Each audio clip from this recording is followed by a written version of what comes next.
E no programa de hoje a gente vai conhecer a história da marca que revolucionou o mercado do jeans. Se tornou a mais desejada, marcou toda uma geração, assim como a minha. Tô falando da Zump, mas que raio de marca é essa?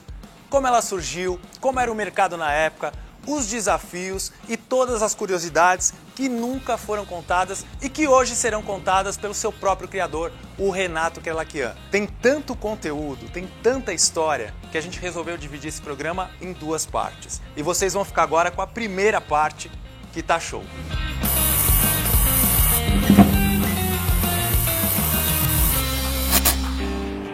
Te dei o sol, te dei o mar pra ganhar seu coração. Você é raio de saudade, meteoro da paixão, explosão de sentimentos que eu não pude acreditar. Ai, como é bom poder te amar.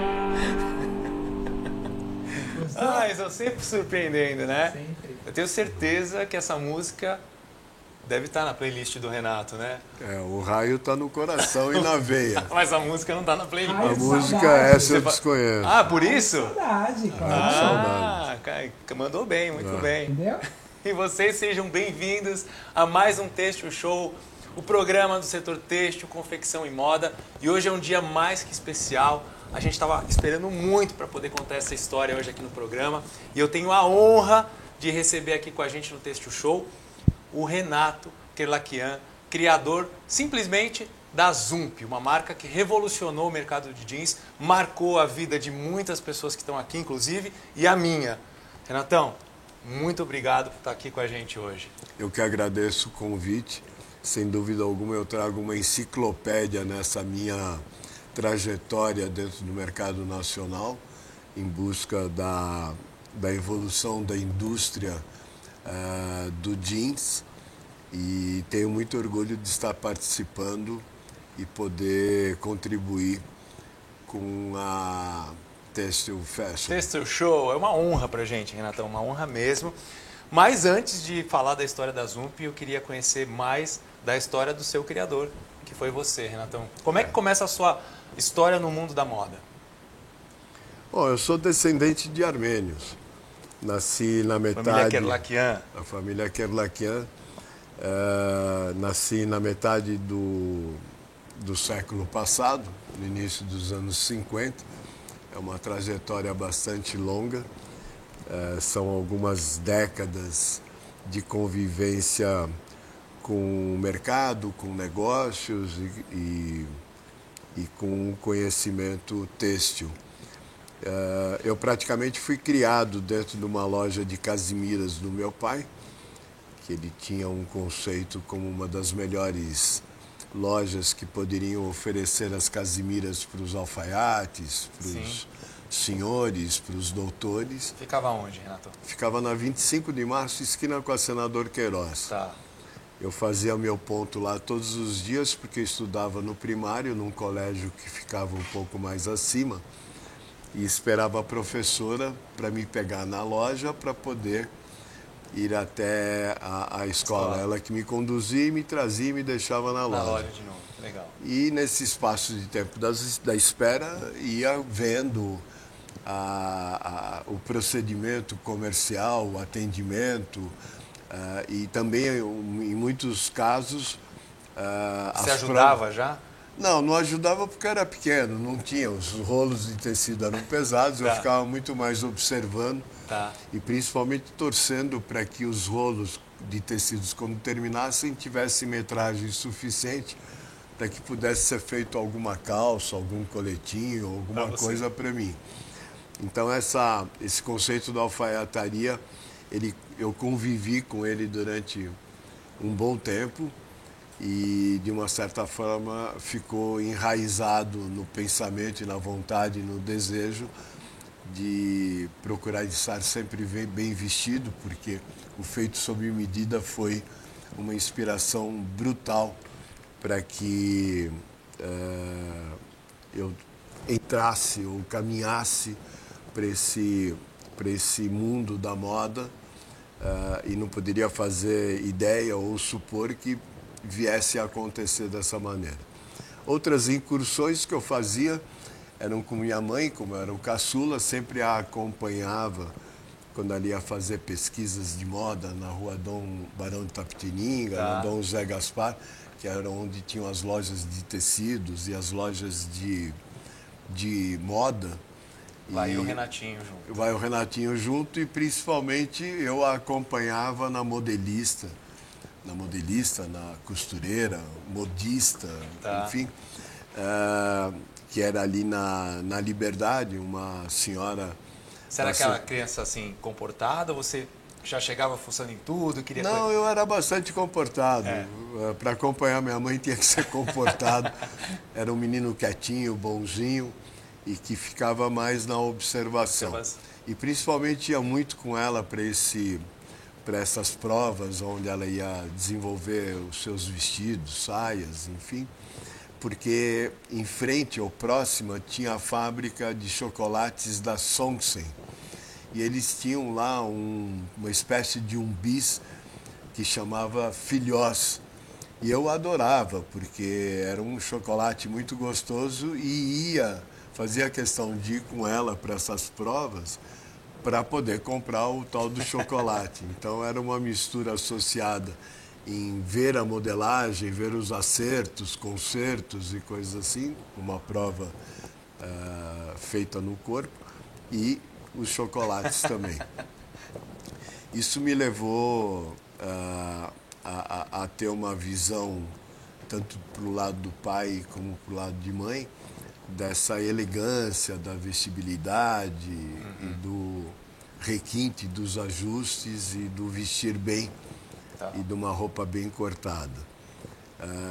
Até que, um determinado momento, no ano de 62, eu tive a oportunidade de estar em Santos com primos mais velhos, irmãos e coisas assim, e eles foram ao Porto de Santos para comprar cigarros americanos. E nessa incursão, um dos navios tinha também à venda, as pessoas que trabalhavam no navio, tinha também um certo estoque de calças Lee, Wrangler, Levi's, e eu era obcecado para ter uma. Meu pai me liberou um certo dinheiro para acompanhá-los, pedindo para tomar o maior cuidado, porque Porto de Santos, naquela época, talvez não tivesse toda essa segurança de hoje, mas eu fui lá, moleque, e agarrei uma calça dentro do navio, agarrei a menor calça que existia dali, e que ficou enorme para mim. Eu era magro e tudo mais, mas estava de posse de uma calça jeans original e bruta. E eu me lembro que quando eu a estreei, eu tive que fazer um ajuste na cintura, dobrar umas 5, 6 vezes. Só vestiu em uma perna, já cabia você. Já cabia. E eu me coloquei todo feliz e contente.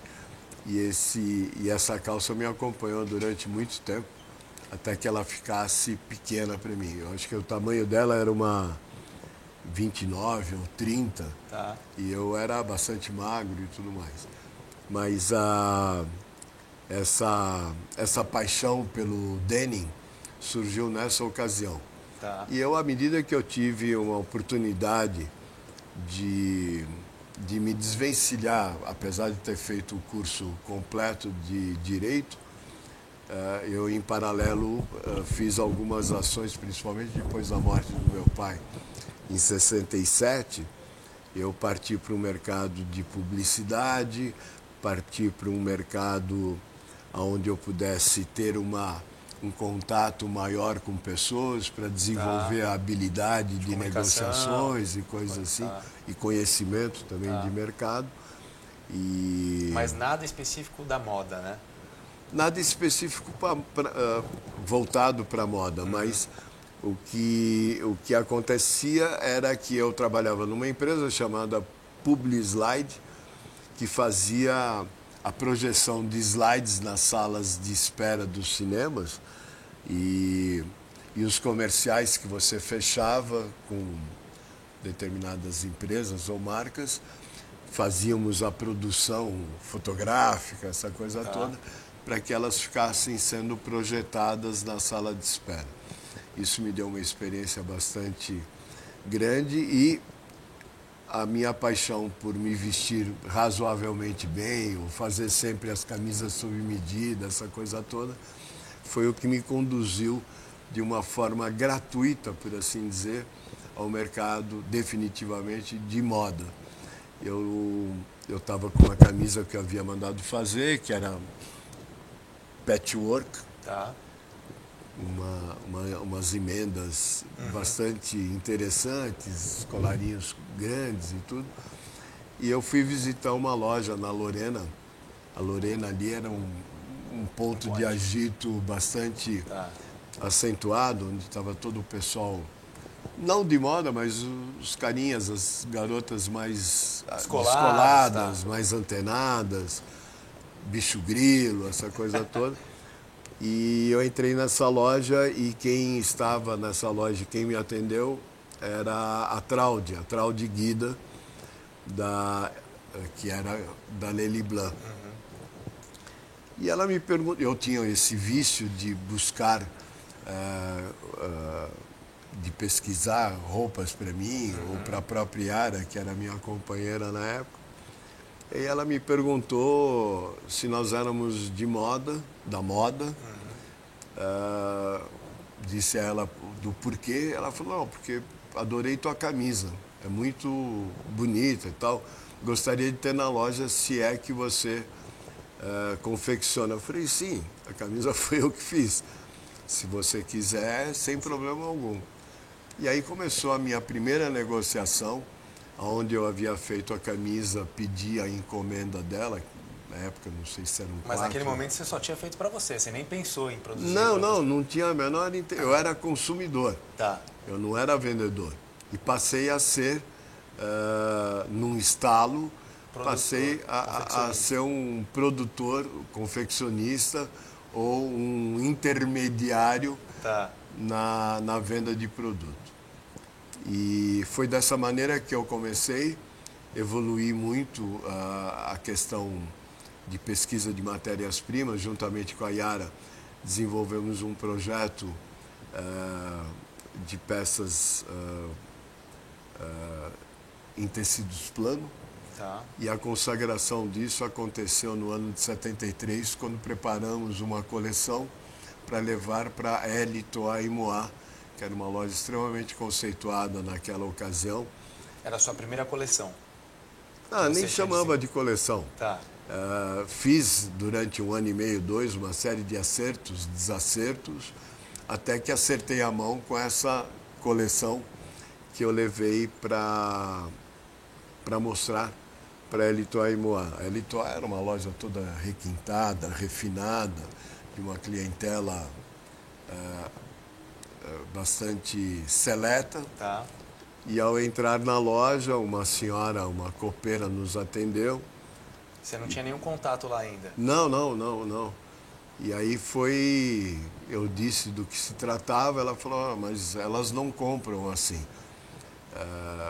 Falei, bom, mas diga a elas que o que eu tenho para mostrar vai interessar e muito a elas, porque pensei na loja de vocês quando encontrei a matéria-prima e tudo mais. Fiz um investimento alto na matéria-prima, comprei todo um estoque de tecidos que existia numa loja na 25 de março. Era um estoque antigo que ele tinha, não vendia de jeito algum. E eu transformei aquela matéria-prima em 8 modelos. E ao apresentar, depois de algumas horas de espera, passei a ter a minha primeira cliente oficialmente, com ótimo resultado, tanto de vestibilidade, como de produto, como de acerto na linha, e passei a fornecer para elas o restante do ano de 73. Porém, essa busca por matérias-primas, o mercado era muito complicado, porque as tecelagens, de uma certa forma, eu não tinha muito acesso a elas, e havia um mercado de lojas de atacado, de tecidos, e a ideia não era ficar buscando o tempo inteiro alternativas, e sim buscar uma matéria-prima da qual poderia ser mais permanente. Perfeito. Então toda a linha, proporção, modelagens que havia sido trabalhada para Litois Moa, eu a transformei uma boa parte na matéria-prima índigo. Tá. E dela surgiu, então, essa paixão, essa eloquência pelo denim. E nesse final de ano, quando é que surge o raio na sua vida? Nesse 1973, num acerto de contas com Litois Moa, eu paguei todas as minhas contas, tudo que estava em aberto, e peguei o restante e viajei para Macaé, ao lado de Búzios, no Rio de Janeiro. E essa passagem mágica por esses dias nessa praia meio que deserta, acabei alugando uma casa, ficando numa casa de pescador. Foi nessa semana que surgiram várias recomendações, mensagens alucinógenas que me levaram a uma ideia de que o mundo, o universo, tem um som, né? E esse som eu pude ouvir, tanto dos astros, dos planetas e coisas assim. E foi da onde a... Você estava muito louco, né, Renatão? Não sei se era muito louco, mas o ácido na época eram uns ácidos que se faziam... começo dos anos 70, não tinha como você deixar de fazer essas experiências e elas foram, no meu caso, muito proveitosas. Elas me conduziram para um caminho do bem e não nas viagens de para muita gente, inclusive. Sem dúvida alguma. Então foi quando eu voltei para São Paulo, depois disso, que surgiu a marca Zump, o raio. Zump é aquele som que você falou que você ouviu. É um som que atravessa o futuro. Era um som. Esse som você ouviu, né, nessa sua... ouvi. Ouvi e é real, né? É muito legal. Ouvi e é real. Pouca gente sabe disso, né? Você já tinha contado isso antes? Não sei. Talvez lá atrás, mas agora pra gente é muita novidade. Os alienígenas do passado, eles falam muito a respeito de toda essa possibilidade de cada um dos planetas emite um tipo de som. E foi o que me levou lá na frente a dizer que Zump é um som que atravessa o futuro. Que legal. E durante 32 anos estive à frente da marca. Ela foi lançada e registrada em setembro de 74. Fui sacoleiro durante muitos meses. Subia e descia a Rua Augusta constantemente. Quais foram as primeiras peças que você lançou da Zump e que estava nessa sacola, por exemplo? Olha, as calças foram... A calça foi um produto que eu fiz muito mais tarde. Eu fazia muito mais vestidos, chemisiers, dentro dessa linha do que foi apresentado e comercializado pela Litois Moa. E isso atraiu muito as boutiques do shopping Iguatemi, que começavam a se despontar como sendo uma outra alternativa, além das boas lojas da Rua Augusta e das travessas. E até que eu encontrei com o Raul Schussbacher e ele me propôs desenvolver uma coleção de camisas para a rede de lojas que ele tinha, que chamava... meu Deus, como é que chamava? Ele era exclusivo da Levi's, Jeans Store. Eu acho que era isso. E foi onde eu comecei a diversificar um pouco a linha para camisa, para masculino. E em 75 a ideia das calças anatômicas vingou. E aí as melhores bundas da cidade começaram a realmente a encaixar as medidas e as proporções e a anatomia da modelagem aos corpos com um vestimento impecável.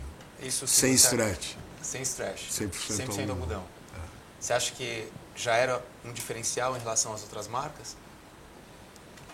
Ou Olha, foi realmente o que você fez, o beneficiamento? O que as foi outras o diferencial marcas, da na Zump em relação às verdade, outras? eram muito voltadas para San Sebastian, que era uma marca do Simão Azulay no Rio de Janeiro, que tinha lá uma característica bastante interessante como produto. Tinha também a Soft Machine, que também tinha um posicionamento bastante interessante no mercado, todos principiantes dentro do mercado pequeno, nacional, mas talvez a grande virtude tenha sido visitar as principais capitais do país, conhecendo as melhores vitrines, os melhores pontos de venda para se propor negócios. Tá. E eu sempre carregando o meu mostruário e uma modelo de prova comigo, porque chegava... Junto com você. Ia junto porque tinha lá a medida dela e eu, nessa ocasião, além da anatomia, fazia toda a numeração intermediária, o par e o ímpar. Tá. E era focada principalmente para um jovem, né? Para uma jovem, para a garota. E isso chamou muito a atenção, a maneira como vestiu, a maneira como vestia. Ninguém fazia essa numeração intermediária nessa época? O mercado internacional, das marcas mais tradicionais, sabia-se da numeração intermediária e os comprimentos também. Tá. Mas a necessidade de fazer o número intermediário era porque se a garota vestia 38 e ela ficava grande, precisava da 36, e a 36 ficava pequena. Então foi 37. Muito mais dentro de um objetivo de fazer com que não houvessem acertos e consertos Perfeito. na calça. E isso provocou, de uma certa forma, uma confiança por parte dos lojistas de que estavam diante de um cara que poderia vir a ter uma possibilidade muito grande de ser um fornecedor com qualidade no produto denim. Qual que foi a importância, por exemplo, da lavanderia, do beneficiamento nesse processo? A ideia do índigo bruto não era muito chamativa, porque toda a revolução dos anos 70, do Paz e Amor e tudo isso, eram calças já mais surradas, desbotadas, desgastadas, né? Não tinha muito esse conceito do índigo escuro bruto. Então a importância de você conseguir fazer desbotamentos mais chamativos, mais vistosos dentro das vitrines ou dentro de uma arara era fundamental. E eu comecei a fazer nos infestos, né, nos panôs, a cada panô eu fazia um beneficiamento procurando ralar, procurando desbotar, procurando surrar o tecido para depois fazer o corte e ir para a costura. Tudo sempre manual, né? Bem artesanal. Era um negócio que não poderia se imaginar ou supor que viesse a ter uma necessidade de uma produção industrial. Mas o fenômeno do jeans do raiozinho, muito antes de um conceito da marca Zump, era o jeans do raiozinho, conhecida como tal. Jeans no raiozinho? O jeans do raiozinho. O jeans do raiozinho fez com que houvesse uma necessidade de me situar, me posicionar em relação à evolução dentro daquilo que eu desejava buscar como um negócio para mim. Apesar de toda a tradição da família, no ramo de calçados, de casimiras e coisas desse tipo, eu fui para um desvio de moda, se é que pode se chamar a confecção naquela época como moda, mas era a confecção. Então parti para a confecção com um resultado bastante expressivo nos anos 70. Tá. Abri um mercado nacional em pouco espaço de tempo, tinha pelo menos 2 ótimos pontos de venda em cada uma das capitais. Em 1900... Primeira loja da Zump Foi anos 80, início dos anos 80? A primeira loja Shopping da Eldorado, Zup se não me foi engano. no Shopping Eldorado. Eu fui de uma certa forma preterido pelo Shopping Iguatemi. Eu havia feito um negócio, comprei uma loja no mini shopping do Iguatemi. Quando eu fui fazer a transferência, eles tinham recém negociado com o Grupo La Fonte, e o Grupo La Fonte negou a transferência porque eu não tinha uma tradição e uma experiência em comércio e não tinha, eles não concordavam em transferir o ponto. E aí eu fui para o Shopping Eldorado, que estava terminando as suas obras, negociei um ponto lá e abri a minha primeira loja com um projeto na época do Sig Bergamin. Tá. E foi uma das lojas não, foi a primeira boutique jeans da cidade de São Paulo, com uma edição extraordinária, com outros complementos de outras marcas para poder fazer as produções de vitrines. Eu me lembro que quando a loja foi inaugurada, o projeto era dos piratas. Então, a linha das camisas femininas eram todas elas bufantes, Tá. dentro dessa linha da pirataria. Os jeans também já eram um pouco mais bufantes, mais soltos, Tá. e coisas assim. Os baús com os tesouros, foi incrível. Que legal. E uma seleção de atendentes que marcou muito Na a loja, história, você fala? marcou muito a história do padrão de qualidade de atendimento. Era incrível isso. E qual que era o diferencial? Eu lembro, no meu início de carreira, eu fui trabalhar em loja, né? Estava na faculdade ainda.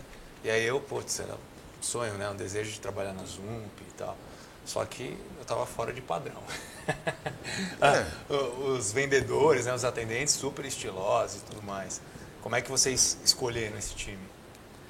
Eu não sei exatamente como foram escolhidos, mas na noite você buscava as pessoas que tinham habilidade, tinham malícias e tinham vontade de ganhar dinheiro, produzindo as pessoas que iam à loja com ofertas extremamente favoráveis às pessoas, né? Para se mudar estilo, enfim, adicionar peças importantes ao seu closet. Tá. E Enfim, isso não tinha nada a ver comigo na época. Hoje eu estou num perfil... Não, você era garoto, estou falando do início dos anos 80. É assim, lógico. Provavelmente você ainda... Tinha 5 anos. Então Sou de 75. era muito novo, era proibido contratar menor de idade. Não, legal. E, assim, de todos os processos que você falou, que você fez lá atrás e tal, tem um destaque para o Z71, se não me engano. O que tinha de diferente nesse processo? Independente dos beneficiamentos e das peças de jeans mais claras ou surradas, ou até mesmo rasgadas naquela ocasião, todas as lavagens tinham uma definição, tinha uma nomenclatura, começando com Z e a numeração de qual era o processo, com a ficha da lavagem, o que era necessário ter os componentes, quanto tempo de lavagem, essa coisa toda.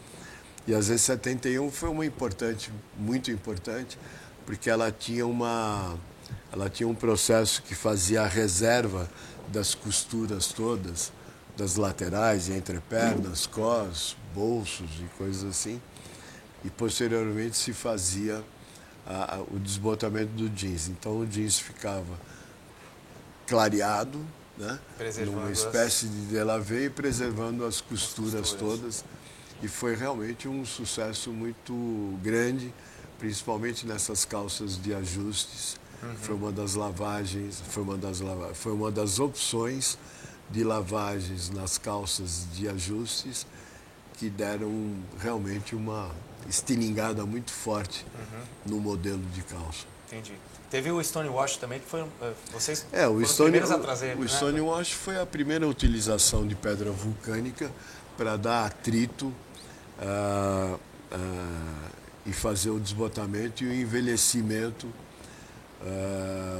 da matéria-prima do denim.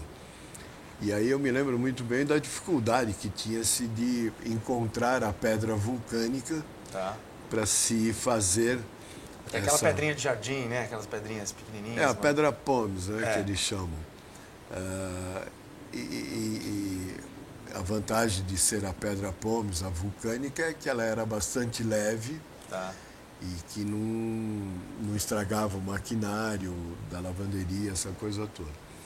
Agora, o Stonewash, nós tivemos a oportunidade, na ocasião, de fazer com que ela tivesse uma posição muito forte dentro do mercado jeans, porque era a tendência no mundo inteiro.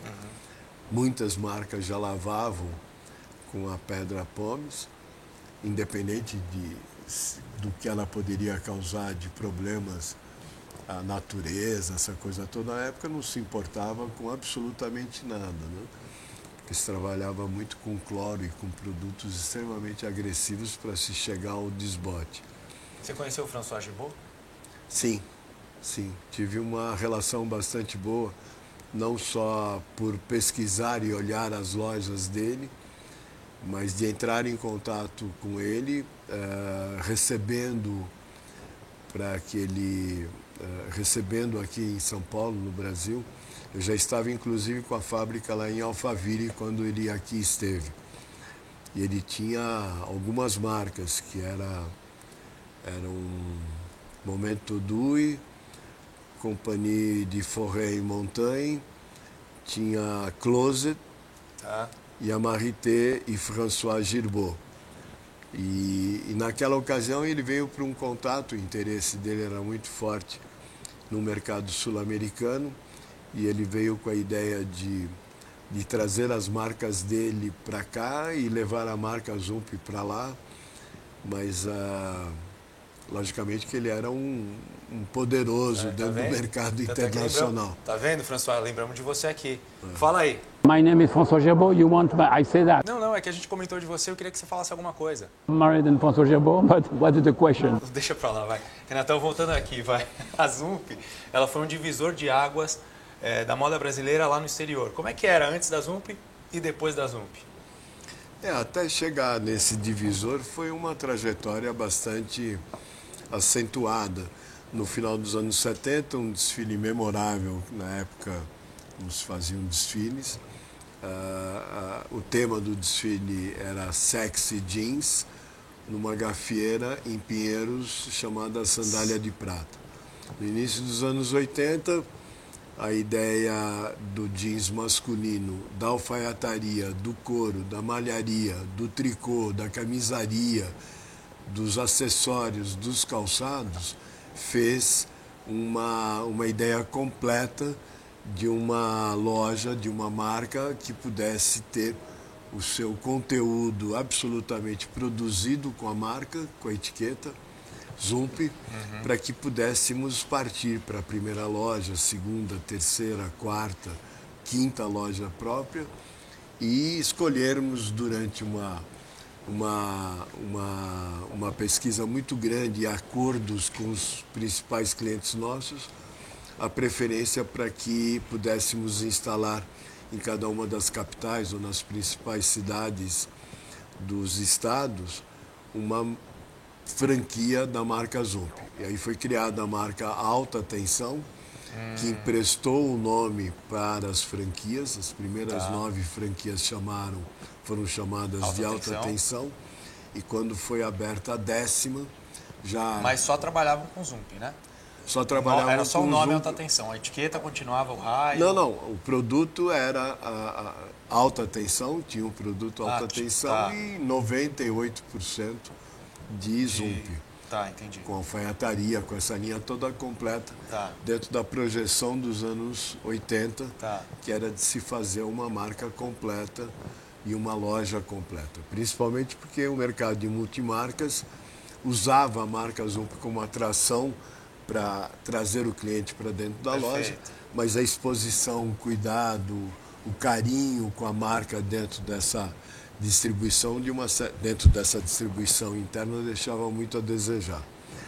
E como esse planejamento das franquias ele aconteceu muito rapidamente nos anos 80, a Zump se caracterizou por um determinado estilo inconfundível que era, de uma certa forma, difícil de trazer para os mais jovens no final dos anos 80 ou 90, dentro dessa revolução do street fashion, das bandas de Seattle e coisas assim. Foi quando uma matéria na Folha de São Paulo chamada Zapping, que era um fenômeno do jovem trocar de canal a qualquer pretexto e coisa assim, numa matéria com Arlindo Machado e na coluna da Constanza Pascolato falando a respeito. Conversei com ela, Maurício Oliveira, com as pessoas que me assessoravam em toda a parte de marketing, fiz o registro da marca Zapping e nos anos 90 foram lançadas num desfile a marca Zump e a marca Zapping.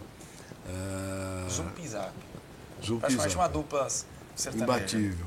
Não, sertaneja não, mas uma boa dupla de ataque do Flamengo, devastadora. Você é flamenguista, Renato? Não. Tá. Sou São Paulino. Ah, tá. Estamos aqui, estamos em Sou casa. São Paulino. Não dá para dizer hoje de Rigoni e o Caleri, porque o jogo de ontem acho que não foi dos melhores. Mas esse planejamento todo, de uma certa forma, com a ajuda do branding, do marketing, do símbolo do raio e a força da marca junto às negociações. Quem desenhou esse símbolo do raio, falando isso, Renato? Na verdade, o símbolo do raio ele saiu de um Z, uma perna para cima e uma perna para baixo. Né? E quem fez toda essa configuração naquela ocasião foi um amigo meu que idealizou essa imagem do símbolo da figurativa com a nominativa. E foi um belo sucesso, porque depois Ricardo Van Steen e outros profissionais foram lapidando e associando e se tornou uma marca extremamente cobiçada. Muito imitada, não só chamada de raio nas imitações, mas de relâmpago, trovão, faísca.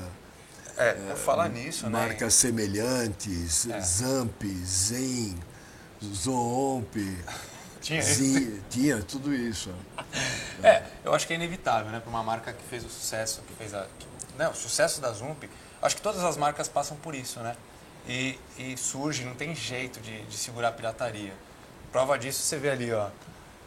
Aliás, né, eu acho que de tudo que você já viu de mais ridículo, enfim, ou plágio e tal, nada tão ruim quanto isso, né, Renato? Não, até que tá bom, porque a qualidade, se ela é daquela época, ela tá mantida com uma certa qualidade. Ela tá invertida. Você percebe que aqui a gente usa a tecnologia de impressão digital. É a tecnologia DTC. O que é DTC? Direct to Cartolina. De cartolina. Você vê, a gente tem uma impressora aqui, a DTG da Epson, né, que imprime direto no tecido. Você podia ter aproveitado e você conseguiu fazer isso daí. Mas acho que ficou tão bom. Desculpa, viu, Renato? Não, imagina, mas é uma boa homenagem. Como é que vocês combatiam? Tinha como combater isso? Né? É difícil, né? O departamento jurídico da empresa, que estava associado ao departamento pessoal e coisas assim, ele teve uma evolução extraordinária. Era um departamento que tinha, acho que, 3 pessoas. E no início da falsificação, até as primeiras dificuldades que fomos encontrando com a falsificação, ele teve um crescimento vertiginoso na contratação de profissionais para reforçar esse departamento jurídico. Não só fixos, como os freelas que poderiam estar sendo contratados para cada uma das operações. Então, operações de busca e apreensão de acordo com as denúncias que iam surgindo em todo o território nacional. Me lembro bem que durante esse quase década, Nós tivemos investimentos extraordinários em milhares de dólares gastos, centenas, milhares de apreensões. E eu me lembro muito bem que no auge, no calor dessas imitações, cópias, falsificações, venda de kits para se colocar nas calças e coisas assim. Me lembro, inclusive, que até tinha sim. Nós tivemos, em um ano, um recorde de pouco mais de 300 apreensões no ano em todo o país. Nós chegamos a ter equipes de polícia, delegados, advogados específicos para marcas e patentes e coisas assim, para contrafacção, um número bastante elevado de pessoas. Foi um período bastante difícil, complicado,